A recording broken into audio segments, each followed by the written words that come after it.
Bonjour, nous sommes heureux de vous retrouver pour cette nouvelle émission de Présence protestante qui va nous permettre de revenir sur un événement qui a eu lieu l'été dernier et qui pourtant n'a pas retenu toute l'attention qu'il aurait mérité. En effet, du 31 août au 8 septembre dernier, s'est tenue à Karlsruhe, en Allemagne, la 11e Assemblée mondiale du Conseil œcuménique des Églises. Son thème était « L'amour du Christ mène le monde à la réconciliation et à l'unité ». Vaste programme, aurait dit un certain général, surtout en temps de division et de guerre aux portes de l'Europe, mais malheureusement pas seulement.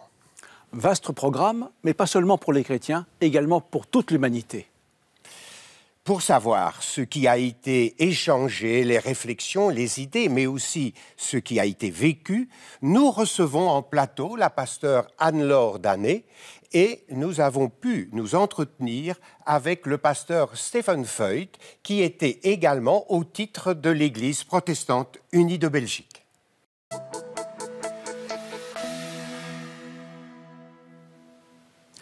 Anne-Laure Danet, bonjour. Bonjour. Bonjour. Vous êtes donc pasteur à la Fédération protestante de France, plus particulièrement chargé des relations écuméniques. Et c'est à ce titre que vous étiez à Karlsruhe pour cette 11e assemblée du Conseil écuménique des Églises. Mais c'est quoi ce Conseil écuménique des Églises? Il regroupe qui et quoi? Alors c'est une organisation mondiale qui regroupe un peu plus de 352 églises donc dans le monde. Ça représente plus de 580 millions de chrétiens. Ça commence à faire une certaine masse. Un sacré paquet. Voilà. Et puis, c'est une organisation qui s'est ensuite mise en place à partir de 8 régions dans le monde. Alors, par exemple, une des régions, c'est l'Europe. Et donc, il y a des articulations qui se font entre ces régions, qui travaillent des domaines particuliers concernant leurs problématiques propres, et puis des connexions qui se font justement entre ces régions et qui touchent alors tous les grands sujets sociétaux et aussi tout ce qui fait la vie des églises. Comment on travaille du lien entre les églises, parce que c'est des églises qui sont très différentes. Ça peut aller à l'ensemble des églises protestantes sont représentées, mais il y a aussi toute la grande famille des églises orthodoxes, plus ce qu'on appelle des églises unies, des églises indépendantes. Les églises anglicanes. Des églises anglicanes, évidemment. Et puis la petite particularité, c'est que l'église catholique romaine n'est pas membre, mais elle est observatrice et elle participe à des commissions de travail, commissions qui sont très importantes, puisque ces commissions touchent à la fois l'interne, ce qui se passe entre les églises, qui est un département qui s'appelle Foi et Constitution. Ça, c'est le côté réflexif, théologique. Voilà, théologique, et puis les liens entre les églises, et puis la commission, ce qu'on appelle mission et évangélisation, est là qui concerne tous les grands sujets de société. Donc c'est dire quand même si l'ensemble des églises chrétiennes, là, est largement représentées dans ce conseil. Donc quand vous dites 580 millions de chrétiens, c'est hors Église catholique. Si on rajoute l'Église catholique, à ce moment-là, puisqu'elle est observatrice. Puisqu'elle est observatrice, donc elle envoie souvent une délégation qui vient du Vatican et qui, la plupart du temps, est du dicaster pour la promotion de l'unité des chrétiens. Donc c'est déjà des théologiens et des membres de ce dicaster qui sont complètement aguerris à la question œcuménique, au travail entre les églises. Et ça, c'est important parce que l'idée, c'est à la fois de renforcer l'unité, vous l'avez dit dans le titre qui a été choisi pour cette Assemblée générale, mais en même temps, c'est œuvrer ensemble pour faire entendre une voix des églises dans le monde sur des sujets qui nous touchent tous, celui-là, celui de la guerre, par exemple. Alors, cette voix, comment elle se traduit concrètement dans la vie des églises, sur le terrain? Comment est-ce que ça redescend, si vous me passez l'expression, sur le terrain, concrètement? Eh bien, c'est essentiel, ça. C'est-à-dire, ces grandes assemblées, il y avait plus de 400 personnes qui étaient officiellement là, entre les délégués et les invités, mais en séance, on était 4000, parce que c'était ouvert à qui voulait venir. Alors, les autres n'avaient pas le droit de vote, mais ils pouvaient entendre tout ce qui se disait. C'est important parce que c'est une manière aussi de dire que c'est un lieu très ouvert. Et alors, pourquoi c'est un lieu très ouvert? Parce que ce sont les églises qui font ce travail de lien. Ce n'est pas les institutions. Les institutions, elles impulsent, elles permettent qu'on se mette d'accord. Mais sur le terrain, ce sont les églises. Il faut que ça redescende au niveau de... C'est les chrétiens. ensemble, et puis avec les autres, aussi avec les autres religions, et puis avec toute la société civile. Alors ça se fait, je vais le dire, à 2 niveaux. Il y a les choses très concrètes, par exemple sur la question climatique. Comment est-ce qu'aujourd'hui, chez moi, dans mon quartier, dans mon église, je vais œuvrer très concrètement sur cette question climatique. Je vous donne juste un exemple. En France, quand on a expliqué ce qui s'était passé à Karlsruhe, les églises se sont mis ensemble dans un quartier de Marseille et elles ont dit, ben voilà, on avait un terrain qui servait à rien, on commençait à faire de la culture. Mais ça veut dire que les gens du quartier sont aussi venus et ça a fait aussi non seulement un lieu où on pouvait échanger, un lieu de rencontre, un lieu aussi de témoignage et un lieu d'apprentissage. C'est pas si évident d'entrer dans cette question de la justice climatique. Justice climatique, ça veut dire une justice économique et sociale. Comment est-ce qu'on prend en compte, vous voyez, à partir de ce thème-là, c'est pas simplement trier ses poubelles, c'est comment on prend en compte la question par exemple, de la pauvreté, la question aussi de cette justice sociale. C'est extrêmement vaste. Le COE, le Conseil œcuménique des Églises, est là pour permettre de discerner un certain nombre de questions, d'aider les Églises à être informées sur ces sujets. Donc ces questions, en quelque sorte, viennent de la base. Exactement. Et sont discutées là, et puis redescendent. Voilà. C'est-à-dire il faut bien être informé. Il y a des experts qui viennent expliquer, qui montrent les enjeux, et après il s'agit de se dire concrètement comment je vais le vivre. Il y a, je disais, tous les grands sujets sociétaux. Cette assemblée, elle était en Europe, puisqu'elle était en Allemagne. Donc le choix aussi du Conseil œcuménique des Églises, c'est de dire on privilégie ce qui se passe dans le continent dans lequel on va se trouver. Et pour nous, eh bien, évidemment, c'était la guerre en Ukraine. Donc il y a eu plusieurs journées sur cette question de la guerre, mais c'était aussi une forte interpellation pour les Églises. Et pour chacun d'entre nous, pas uniquement les Églises. À la fois dans l'accueil des réfugiés ukrainiens, on a entendu par exemple la délégation polonaise qui disait « mais le flux est tellement fort que si les autres pays, vous y mettez pas un peu plus, ça devient compliqué quand même pour nous. » Et ils n'étaient pas les seuls à le dire. Donc appel aux autres églises d'Europe d'accueillir aussi des Ukrainiens et pas seulement rester dans la théorie, je veux dire. Et ça, c'est intéressant parce que oui, toujours, je parlais du lien entre les églises. Ces liens sont très concrets. C'est toujours des enjeux de rencontre. Oser la rencontre. Oui. Et il y a un apprentissage à l'accueil entre les églises, mais aussi dans des situations comme celle-ci en Ukraine, où il s'agit d'apprendre et d'oser s'accueillir les uns les autres. Et donc, si je comprends bien, il y avait une délégation d'Ukraine, mais aussi de Russie. Et oui. Alors, comment ça se passe à ce moment-là ? Non, mais ça a été aussi un tour de force de toute l'équipe du Conseil œcuménique des Églises. C'était pas évident. Hein, Alors, ce qu'il faut aussi préciser, c'est que la délégation russe, c'était essentiellement des personnes orthodoxes, la plupart du temps des prêtres, et du côté ukrainien aussi. Et l'idée, c'était que, d'abord, ils puissent assister à tout ce qui s'est fait, et puis qu'il y ait un minimum d'échanges. Alors, tout doucement, dans un respect aussi de ce qu'ils pouvaient faire, jusqu'où ils pouvaient aller, on le comprend tous très bien. Mais en même temps, c'est aussi entendre les cris du monde. Oui. Ils nous ont dit, moi j'entends encore la délégation palestinienne qui dit « Vous avez tous la tête tournée vers l'Ukraine et c'est normal. C'est normal. » Mais vous nous oubliez, nous. Mais voilà. Et nous. Et nous. Nous, on vit des situations qui durent depuis des décennies, qui sont extrêmement douloureuses. La délégation arménienne a dit la même chose. Hein. Oui. Ce qui se passe dans le Haut-Karabakh est aussi terrible.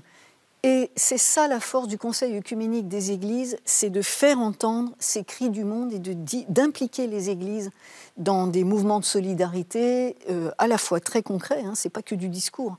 D'accord. Et en même temps, aussi de se réjouir des avancées, de ce qui se passe, c'est pas simplement faire entendre les cris. Et alors, nous avons été à la rencontre, et puis on va continuer.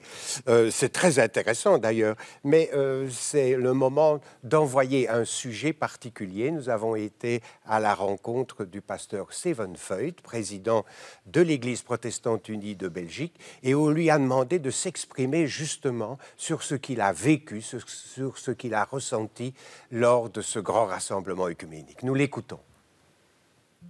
Le plus impressionnant sont des rencontres individuelles. personnel qu'on a avec des personnes. Nous sommes dans l'accueil pour le repas. On se tourne, on parle avec quelqu'un. Et c'est vraiment, après, c'est magique, quoi. Après 10 secondes, on se reconnaît. Hein. Il y a de la même longueur d'onde, il y a une reconnaissance, il y a quelque chose qui est là. Et peut-être, c'est pas, peut-être parce que, à cause du fait que les gens là-bas, ils sont venus avec un esprit ouvert, avec le besoin peut-être aussi d'être encouragés, hein, parce que voilà, on a tous besoin, hein, dans le temps actuel, d'être encouragés aussi dans la foi et d'avoir la vision sur le monde. Hein. On parle beaucoup, c'est utile, des débats, des discussions, des conférences, des colloques. Mais bon, vous savez, c'est quand même une assemblée composée par 5 000 personnes. Donc, ce n'est pas un organe décisionnel. Plus on discute. Très, très agréable, très utile. Mais si moi je fais le choix, que je me ramène à ma maison, avec moi, dans ma vie, ce sont des rencontres individuelles, des photos, des souvenirs impressionnants, ça fait du bien. Vraiment, ça fait du bien parce que surtout des églises en nord-ouest de l'Europe, des églises traditionnelles enracinées dans la réforme du XVIe siècle, c'est pas facile, hein? C'est pas facile. Hein? C'est un temps assez difficile pour les églises. Voilà. Donc, ça, je rassemble de Karlsruhe. L'avenir du communisme, c'est-à-dire, vous savez, le christianisme est la religion la plus persécutée actuellement dans le monde.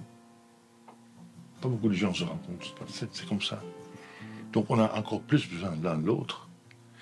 Et surtout, je pense que l'avenir du communisme n'est pas dans le fait qu'on va célébrer encore beaucoup de cultes ensemble, il n'y a plus de guerre entre nous, les cathos et les autres. Non, je pense qu'on a besoin de l'action. Si on voit le défi actuel pour l'humanité, pour le monde, hein, la guerre qui est là, tout d'un coup, la guerre, le nucléaire qui est là à nouveau, le climat, les nouvelles générations qui sont là, les fausses nouvelles. Quant à moi, j'aimerais bien travailler à l'œcuménisme, rien contre les cultes, bien sûr, rien contre les célébrations ensemble, mais quand même traduire, à nouveau retraduire l'esprit d'évangile. Un message encourageant, plein de paix et de l'avenir pour le monde qui nous entoure. Donc, c'est vraiment... Et par exemple, si je peux, c'est quand même un peu bizarre qu'il fait 2 décennies, 10, 20 ans, que moi aussi, hein, avec une tête sérieuse et peu sombre, j'ai dit, voilà, on a dit, en tant que théologien, on a dit, oui, en fait, le temps arrive qu'il a un fin à les grandes histoires, il a un fin à les grands récits, à les grandes cohérences qui sont là. Mais maintenant, si on voit, tellement des gens sont pris par des fausses nouvelles, hein, par une réalité à côté. Et pourquoi? Peut-être parce qu'ils ont besoin, ils ont faim d'appartenir à un ensemble, à une cohérence, à un groupe. Donc je pense qu'il y a beaucoup de travail pour les églises à faire ensemble, mais surtout sur le concret, les défis actuels qui menacent l'humanité, la planète, la création de notre Dieu. Une église forte, peut-être c'est une église qui n'a pas peur de montrer ses faiblesses, une église qui ne commence pas de dire, voilà, c'est comme ça, c'est la parole de Dieu, acceptez. Non, mais qui est à l'écoute, qui commence avec les besoins, avec les soucis, avec des questions de personnes même. Qui êtes-vous, hein? La jeunesse, ou même quelqu'un dans la maison de repos, qui êtes-vous? Qu'est-ce qui vous occupe, hein? Donc, et de partir avec ça, hein? Et de mettre à côté l'un l'autre, pas une église qui a une parole baf comme ça, mais vraiment dans l'humanité, comme Jésus nous a montré, selon moi. Ça, c'est une église forte qui n'a pas peur non plus de s'investir, comme je viens de dire, contre la pauvreté, qui n'a pas peur de témoigner aussi le fait que notre économie se comporte parfois comme un dieu, quoi. Hein, comme un dieu. On fait des sacrifices. Pourquoi? Est-ce qu'il faut continuer de croire qu'on doit toujours grandir dans l'économie? C'est ça l'avenir? Je ne pense pas. Donc, pour moi, une église, oui, forte, c'est une église à l'écoute, qui a le respect pour la personne même et qui respecte aussi le choix que la personne va faire. Pas dicté. Hein? Donc, pour moi, être église, vous savez, c'est que c'est vraiment protestant. Hein? Toi, tu as ta vie personnelle, c'est le terre sacré. Moi, je ne touche pas. Parce que c'est unique, c'est toi, ta vie. Hein? Donc, si tu as un problème ou des questions ou choses à partager, moi, je t'écoute. Et j'aimerais de t'encourager, de te parler, de donner de l'information, de parler avec une autre, d'entourer à tout info, tout le sentiment, tout mon amour aussi, tout mon amitié. À la fin de compte, toi, fais ton choix et je respecte. Nous venons d'entendre le pasteur Steven Voigt, président de l'Église protestante unie de Belgique. À Norderney, on a vu un moment dans les images « Act now », agir maintenant. C'est bien ça le conseil œcuménique, c'est ce que vous aviez dit, ce que dit le pasteur Steven Voigt, dans l'agir plus que finalement dans les grands discours. Pourtant, il y avait une belle phrase au début comme thématique.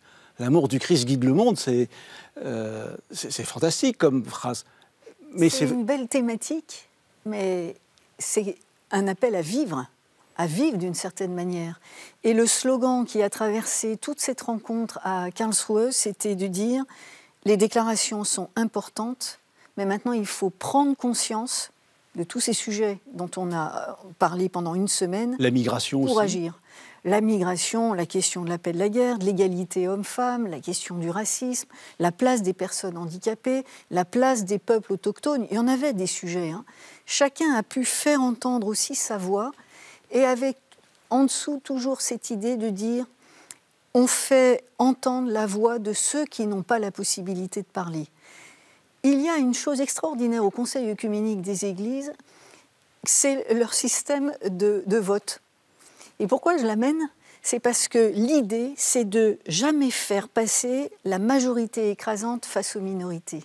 C'est de dire, on fait entendre nos accords et nos désaccords, et au fur et à mesure que les débats ont lieu, celui qui modère l'Assemblée, donc ça tournait, il fait sortir des cartes. Alors quand on sort une carte bleue, eh bien ça veut dire que le sujet il n'est pas prêt à être voté, il y a trop de désaccords. Quand on fait entendre une carte verte, ça commence à être mieux. Et la carte rouge, on peut y aller. On peut voter. Voilà, c'est-à-dire qu'on sent la température et il y a un consensus. Et tant qu'il n'y a pas ce consensus, et le vote n'est pas proposé et on discute. Et là, on fait entendre toutes les voix qui veulent se faire entendre. Et ce qui était très bien, c'est que le Conseil œcuménique avait préparé tous ces sujets-là par des pré-assemblées. La question, je reviens sur la question de la guerre en Ukraine, qui est quand même un sujet qui a bouleversé non seulement le continent européen, mais le monde entier. Hein. Il y a des incidences partout. Il y a eu, qui a touché aussi fortement toute la communauté orthodoxe, parce que les déclarations du patriarche de Moscou ont été évidemment contestées par les autres. Ils ont réussi à se retrouver dans une pré-assemblée à Chypre un mois avant. Toutes les tendances orthodoxes confondues, et ils ont produit un texte qu'ils ont proposé ensuite à l'Assemblée. Alors ça ne veut pas dire que l'Assemblée le vote tel quel, mais ils ont fait entendre leur voix, et c'était une voix qui était déjà un consensus entre eux. Les peuples autochtones ont fait la même chose. Les peuples autochtones, le pasteur Voigt a parlé tout à l'heure de ces chrétiens persécutés. Ils nous ont fait entendre combien dans certains pays, ils sont éliminés. Par exemple, en Indonésie, il y a eu le témoignage de cette jeune femme qui a dit « mais je ne peux même pas prononcer le nom de mon peuple, sinon je peux me faire arrêter et après, c'est pas ce qui se passe. » Oui. Et il faut l'entendre d'abord parce qu'on ne le sait pas forcément, et c'est important de connaître la situation des autres pour deux choses. Et c'est ça le rôle du Conseil, c'est être avec, pas être les uns à côté des autres, mais être avec. C'est pouvoir prier pour, célébrer ensemble et agir ensemble. Voilà, c'est ça. Parce que nos sociétés, maintenant, elles sont multiculturelles, nos églises sont multiculturelles. Comment nous nous accueillons les uns les autres ? Avec nos problématiques propres, on a chacun nos identités. Et ça, il l'a dit aussi très bien, on n'y touche pas, chacun est unique. Comment est-ce qu'on vit ensemble ? Et aujourd'hui, on est dans un monde on est dans une interdépendance. Ce qui se passe à un endroit a des effets dans le monde entier, on le voit bien avec ces... Le fameux effet papillon, voilà. c'est un moment... Et ça, on le voit très bien. La question tout simplement, tout ce qui va concerner l'aide alimentaire. La guerre a déclenché aussi, dans certains coins maintenant, il y a des zones de famine. Alors évidemment, il y a eu des aides qui ont été faites, mais n'empêche que... Mais concrètement, qu'est-ce que le Conseil œcuménique fait à ce moment-là? Eh bien, je vais vous donner deux exemples. Oui. Pendant la crise du Covid, on n'en est pas sorti, mais quand on en était à la recherche, il faut saluer cette recherche mondiale sur les vaccins. La première chose que le Conseil œcuménique a fait, c'est de dire il y a une inégalité pour la vaccination dans le monde qui n'est pas tolérable, parce que les pays riches se servent en premier, et puis les autres, ils attendent.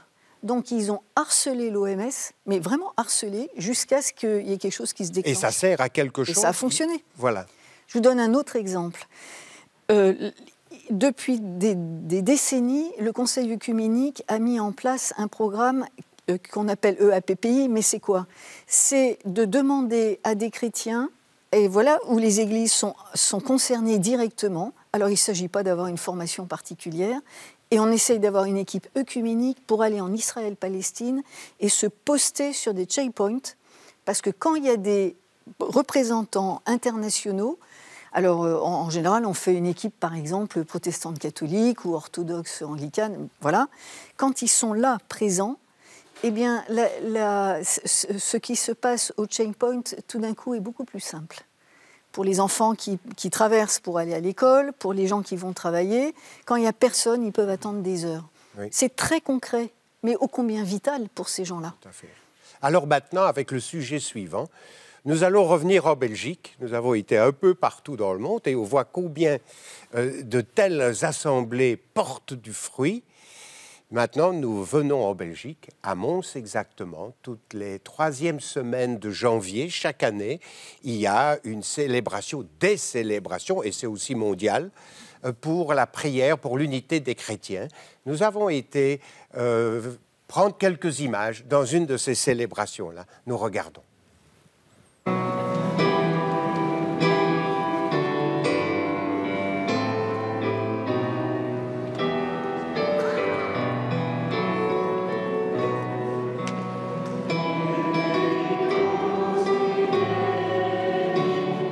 Ce soir, donc, sont invités à cette rencontre toutes les personnes de bonne volonté, mais en particulier différentes églises, les catholiques, l'église réformée dans toutes ses composantes, l'église orthodoxe, et il y en a de plusieurs obédiences ici à Mons, et nous avons aussi une communauté anglicane qui viendra bien volontiers aussi, même s'ils ne sont pas très nombreux ici.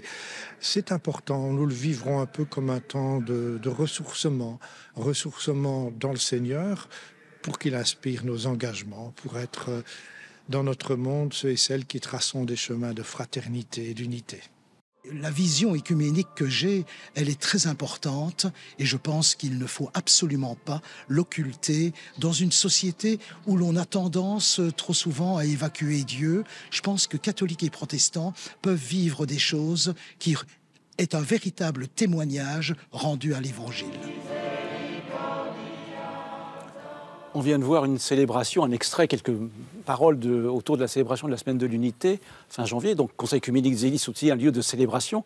Et cette célébration à Mons avait lieu dans le style de Thésée. Or, les frères de Thésée vont aller à la fin du mois de septembre à Rome, à Nordannais, pour un événement. Lequel?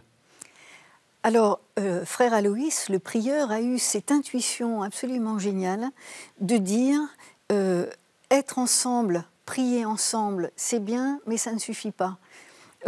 Parce qu'il s'agit aussi de pouvoir être solidaires les uns à l'égard des autres. On le sait bien, l'Église catholique romaine vit un moment important de son histoire avec cette assemblée des évêques qui aura lieu début octobre 2023. Et il a eu cette idée, frère Aloïs, de rassembler ce qu'il a appelé le peuple de Dieu. Donc il invite les gens, les chrétiens du monde entier et plus largement toutes les bonnes volontés des autres religions, ou croyants ou non-croyants, à se rassembler à Rome le 30 septembre, donc c'est juste avant cette assemblée, pour à la fois vivre un temps festif, se retrouver et être dans ce qu'on pourrait appeler cet œcuménisme de solidarité. Quand une église est un tournant comme ça de son histoire, il s'agit aussi d'être avec. Vous savez, on reprend toujours cette même image du corps que l'apôtre Paul utilise dans la Bible, et où il rappelle qu'il y a un seul corps, dont Christ est la tête, mais il y a plusieurs membres. Et des membres différents, avec des fonctions différentes. Voilà, mais ces membres-là, ils font partie du même corps, donc ils sont solidaires. Et quand un membre a besoin aussi qu'on prenne soin, qu'il y ait plus d'attention, il s'agit d'être avec. Et plus que ça, c'est là aussi la spécialité de la communauté de Thésée, ça va être un énorme rassemblement jeunesse. Et ça, c'est très important, parce que les jeunes, ils vont peut-être un peu plus vite que nous, dans le sens où ils passent les frontières, alors sans problème, mais ils passent aussi les frontières entre nos églises. Et il s'agit là de les amener à se rencontrer, à se connaître un peu plus davantage dans leurs expressions de foi, et puis en même temps à pouvoir prier ensemble et à justement être ses témoins. Je termine juste sur un point. Le véritable œcuménisme, c'est pas quand on se rassemble ensemble, c'est pas uniquement ça. Le but de cette rencontre à Rome, c'est de repartir vers les autres. Le véritable œcuménisme, c'est qu'on est capable... C'est toujours concret, c'est toujours en vue d'une action. C'est concret, mais c'est surtout quand on arrive à se décentrer de soi-même, quand nos églises arrivent à se décentrer d'elles-mêmes pour aller vers les autres. Quand on sort de Karlsruhe, d'une assemblée œcuménique mondiale, on est changé finalement. Complètement, parce qu'il y a eu des prises de conscience sur des réalités qu'on croit connaître. Et puis en fait, l'idée, c'est aussi pas simplement de toucher le cerveau, de toucher l'intellect, mais de toucher toute la personne. Si j'ai un exemple très court, on voit arriver en plénière un monsieur en fauteuil roulant. On s'est tous dit la même chose, on sait ce qu'il va nous dire. Et bien, vous savez ce qu'il nous a dit ? On entend une musique fabuleuse, une jeune femme danser. Pendant 3 minutes, ils ont dansé tous les deux. Danser. Il avait tout dit. Alors, si l'humanité pouvait danser ensemble et s'aimer toujours davantage et se rencontrer, c'est là-dessus que notre émission de Présence protestante se termine aujourd'hui. Vous pouvez la revoir sur Ovio, bien sûr, mais aussi sur le site de l'Association protestante pour la radio-télévision, www.mediaprotestant.be. Bonne soirée et merci pour votre visite. Au revoir. Merci, au revoir.